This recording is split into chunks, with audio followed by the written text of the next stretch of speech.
Hello, beautiful Capricorns, and welcome to your monthly reading for the month of October. If this is your first time here, my name is Laura and I am from babycurltarot.com. I am a tarot and oracle reader as well as a root worker. Please keep in mind, Capricorns, that this is a general collective reading, so not all messages will resonate for every single Capricorn out there.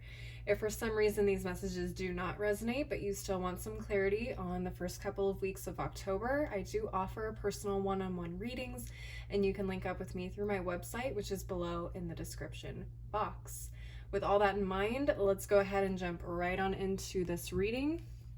I am switching up the cards and the decks this month, but I'm going to start off with a favorite of mine, which is the Tea Leaf Fortune cards, to see what kind of energies or situations could be coming up for you in the first half of October. Spirit, what messages do you have for my Capricorns for the first half of October? Okay, we got one. All right, let's go ahead and take a look at the second deck and see what additional messages Spirit has for you. Spirit, what additional messages do you have for my Capricorns for the month of October? That's too many. Let's see if we can just get one more. Spirit, do you have a final message? Okay, we have the butterfly and the needle and thread. Let's go ahead and take a look at these. So the needle and thread, a sincere wish will be granted.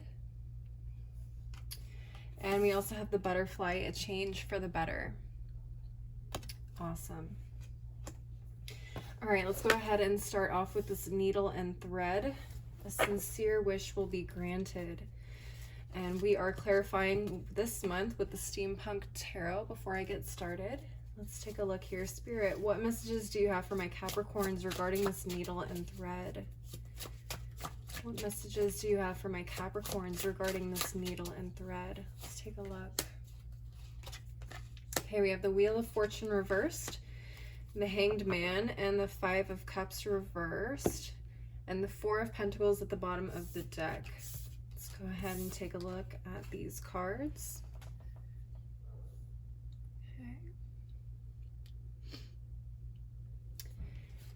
And like I said, at the bottom of the deck, we have the Four of Pentacles. So the Four of Pentacles is actually Capricorn energy. We have Scorpio energy here with the Five of Cups reversed, Pisces with the Hanged Man, and Sagittarius with the Wheel of Fortune reversed.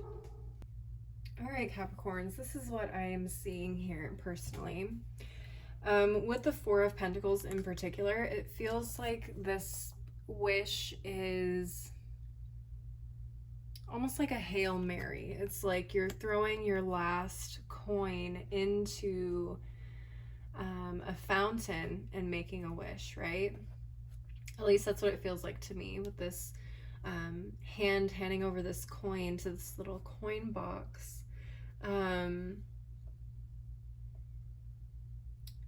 You know, the Four of Pentacles typically talks about being extremely protective of our energy or of our material wealth or belongings. And it feels like you're very protective of whatever it is that you have. It may not be much. It feels like it isn't much because we have this Wheel of Fortune here in the reverse. It's like you're literally giving your last little bit of money or energy or something into a potential opportunity to change your life. And I do feel like that is going to be coming true for you. For a lot of you, it feels like it is like a Hail Mary to get out of something that is extremely extremely saddening for you. It feels like you guys are just asking the universe, like, please just let me be able to move on.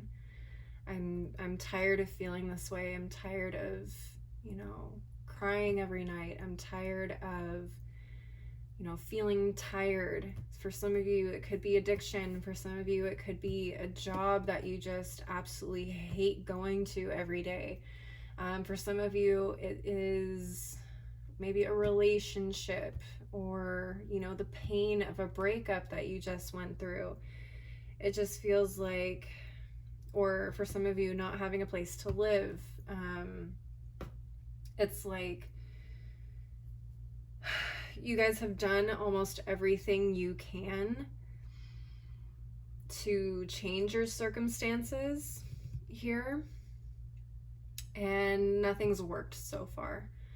So with the Hanged Man here, it feels like you guys are finally you're trying something that you wouldn't normally turn to, whether that's praying or that is throwing a penny into a fountain or making a wish on a star. You're just like, man, please, please, please, please, I need this. And that's when it feels like this is going to be turning around for you here with this Five of Cups. Finally feels like you're able to see a new opportunity on the horizon come towards you, which is absolutely amazing. Let's go ahead and take a look at the Numinous Astro deck and see where this could be happening for you, astrologically speaking.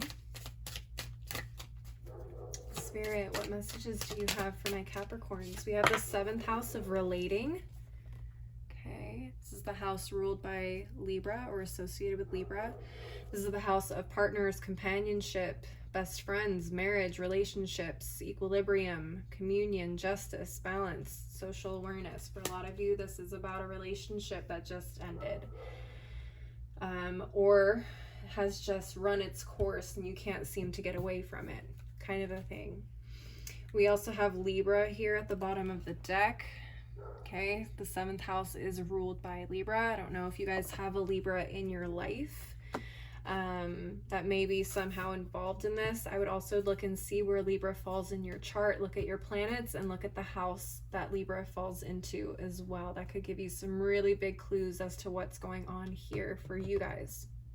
All right, let's go ahead and move on to the Threads of Fate Oracle deck, which I absolutely love. It's so beautiful.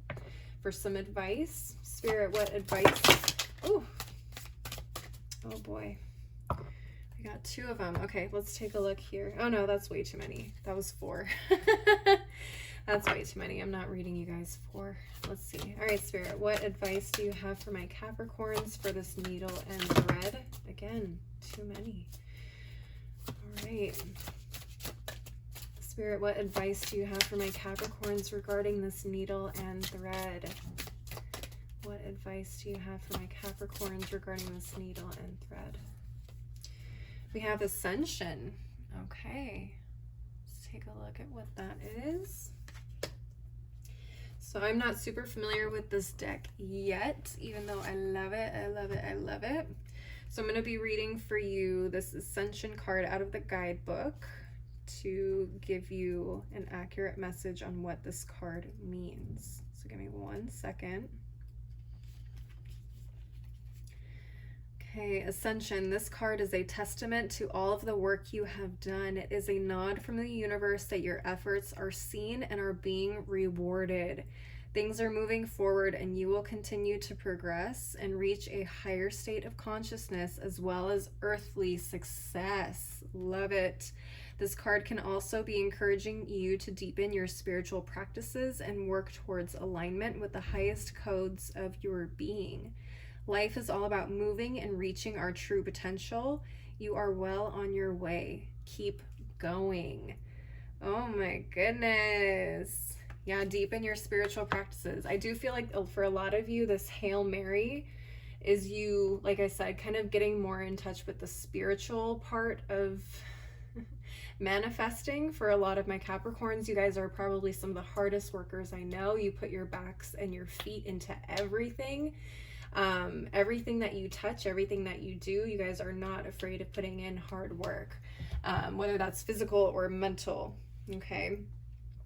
So for a lot of you guys, this is really pushing you to kind of see things again from a different perspective, and you're doing more of like a spiritual way of getting what it is that you need at this point in time. At the bottom of the deck, funny enough, you also have the card of self-love. Self-love. All right, Capricorns, let's go ahead and take a look at this card, self-love. It says, loving oneself is one of those larger concepts that is difficult to truly integrate. We are conditioned from birth to doubt ourselves, compare, deny, or minimize our gifts, hide ourselves away, and change who we are. This brainwashing is crippling. We become adults who have to fight to remember ourselves. We recognize the importance of loving and accepting ourselves, but releasing those voices and negative tapes that play in our head can feel impossible. Beyond that, we often decide we need to love ourselves in order to attain or achieve something. For example, I need to love myself so I can attract a partner. To truly love oneself is to do so without any expectations or hopeful outcomes. The relationship with oneself is the most intimate relationship we will ever have, and it is a daily endeavor. Rather than viewing self-love as a day of pampering or fighting that which is holding you back, let all of it fall away for a few moments. Ask your heart, body, and spirit when you wake up, what do you need from me? How can I support you? What will nurture you? How can I deepen my relationship with you? Continue to check in with yourself throughout the day. Beautiful. So definitely trusting yourself, learning to trust yourself, learning to love yourself regardless of, where you may find yourself at this point in time, and knowing that you are fully capable of achieving anything and everything you want in your life, even though it doesn't feel that way right at this very moment, is going to be very, very key. Again, this is going to be a spiritual growth for you for the first half of October, at least from this needle and thread card. So that is what I'm seeing for you guys. Don't forget to love yourselves. Don't forget to be don't forget to look outside of your comfort zone as well. Don't be afraid to get spiritual with it. If you feel that is something you are not completely against. But that is what I'm seeing for this needle and thread. So let's go ahead and clear the table and move on to the butterfly.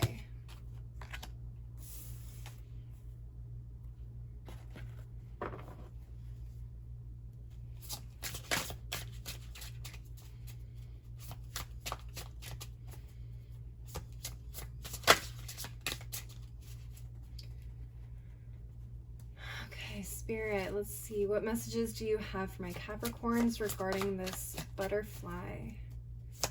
What messages do you have for my Capricorns regarding this butterfly? Okay, let me flip over. Nope, okay. Let's see here. So we have the Nine of Pentacles reversed, the Four of Wands reversed, and the Ten of Pentacles, with the Four of Pentacles again at the bottom of the deck. All right, let's take a look at these cards. I definitely have a feeling that these two cards are going to be related already, just with the Four of Pentacles being here. Okay, and there is that bad boy again. So Capricorn energy here with the Four of Pentacles. We have Virgo with the Ten of Pentacles. We have Aries with the Four of Wands, and Virgo again with the Nine of Pentacles reversed. All right, Capricorns, this is what I'm seeing for you. So again, I'm seeing this Hail Mary here with the Four of Pentacles again. And what I'm seeing also is the Nine of Pentacles and the Four of Wands reversed right next to each other. It feels like you are releasing your reliance or dependence on someone else for stability, happiness, and your future, essentially. So again, take what resonates. This could be a living situation. This could be a marriage situation. With the Four of Wands here, I definitely feel like this is related to home life. All right, it feels like your independence is limited here. I don't know if this person does it intentionally, or you just find yourself unable to kind of break free from this feeling of like you are not capable. Maybe this person does make you feel like that, and now that's kind of stuck with you. Or maybe something back when you were younger, when you were a kid, told you that your home life growing up was like you are not really capable of doing things to stabilize yourself without help from others. Okay. But again, I feel like you taking the time or that last bit of energy or that last bit of money to really invest in a future here will pay off, turning around all these preconceived notions about yourself, and putting yourself in a place of power, in a place of autonomy, okay, to choose the life that you want. You don't have to feel tied to this narrative that you've been told in the past. Let's go ahead and take a look at the Numinous Astro deck and see where this could possibly be happening for you astrologically. Let's see. Okay. So we have the aspect of quincunx, and I don't feel like I ever say that correctly, but that is how you spell it. Please tell me if I'm saying it correctly. But this is the aspect of complexity. It irritates, it puzzles, mystifies, complicates, contradicts, clashes, misses the mark, requires translation, adjusts, makes curious, educates, and transforms. A really, really big aspect in terms of transformation, it feels like. So you guys are definitely doing that. You're coming out of this energy, this old narrative, and turning it into something that fuels you to get everything that you've ever dreamed of. Stability, loyalty, love, prosperity, family. At the bottom of the deck, we also have the 4th house of roots. I did say, again, here with the 4 of Wands, this does feel like old narratives maybe that came from when you were growing up as a child. This could be happening in the home currently.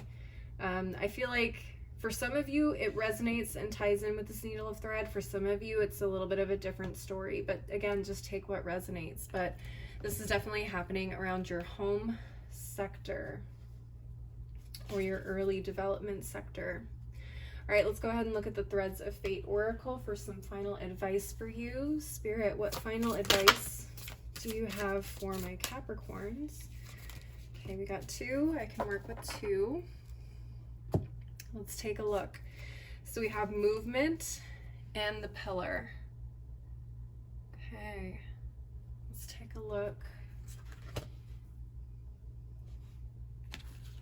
All right, starting with movement. Physical movement can quick start major shifts in our internal and external worlds.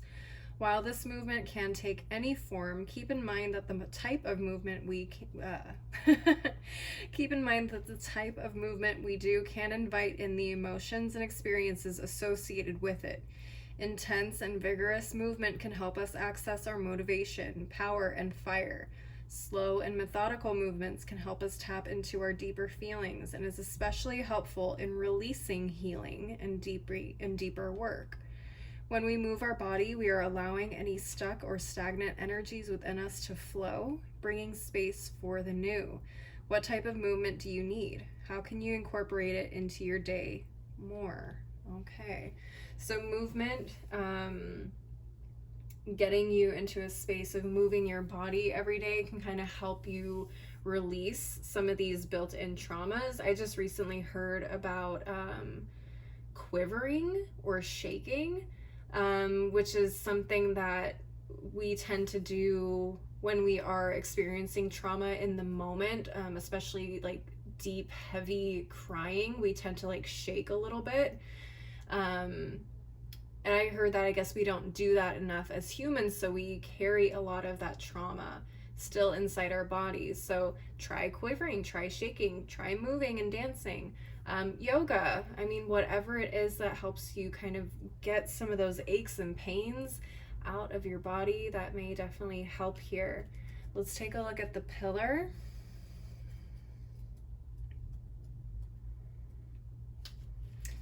The pillar signifies a need to rise to the occasion. It indicates a time where we may need to be all things: the backbone, the nurturer, the provider, the lover. The pillar asks you to step into these roles as best as you can, knowing that you are being pushed outside of your comfort zone. You will learn just how capable you are. It is a time where we take our gifts to new heights and learn that our perceived flaws are just that, perceived. If you have been resisting a new opportunity or role that has presented itself, it is time to step into it and trust that you will learn as you go. This is also a time where our container grows. We learn just how much space we can hold for ourselves and for others. Continue to listen to yourself, fill your own cup so that you can be there for others, but do not forget to push yourself. Balanced pillar energy is being able to wear many hats, to hold space for family and community, but doing these things with empowered boundaries. It is placing your personal well-being and needs first, knowing that your service will be better because of it. Absolutely. Big Nine of Pentacles reversed and Four of Wands reversed energy here. You guys are learning to step up and basically teach yourselves how to be everything you were told you could never be. It's going to feel very difficult. It's going to feel challenging. It's going to feel like you're failing all the time at times. But, you know, pushing yourself to challenge yourself and become that person you want to be is ultimately your big growth movement here. All right. At the bottom of the deck, we also have the underworld. Let's take a look and see what that says. If the underworld card comes to you, it is either an invitation to go within yourself, or it serves as an acknowledgement of where you currently are. If you do not sense you are in the underworld, then this card is asking you to take a pause and allow the things that need to fall away to do so. If you are in the underworld at the moment, it can often feel like it is trial after trial, loss after loss. It may also feel empty and uncomfortable. The underworld is where we die and are reborn. It holds the fire of transformation. Absolutely. I definitely feel like that's where you guys are at this point in time, the first half of October. All right, big transformation energy. I'd love to see it. You guys got this. All right, you got it. Anyways, that is what I'm seeing for the first half of October. Please leave a like and a comment if this resonated for you. And don't forget to subscribe if you want to see more readings like this. I do monthly and mid-monthly readings as well as occasional pick-a-cards. If you would like to follow me on my other socials like Instagram and TikTok, that information is below in the description box, along with my website if you want to schedule a personal reading. As always, thank you so much for watching. I hope you guys have a beautiful first half of October, and I hope to see you next time. Bye!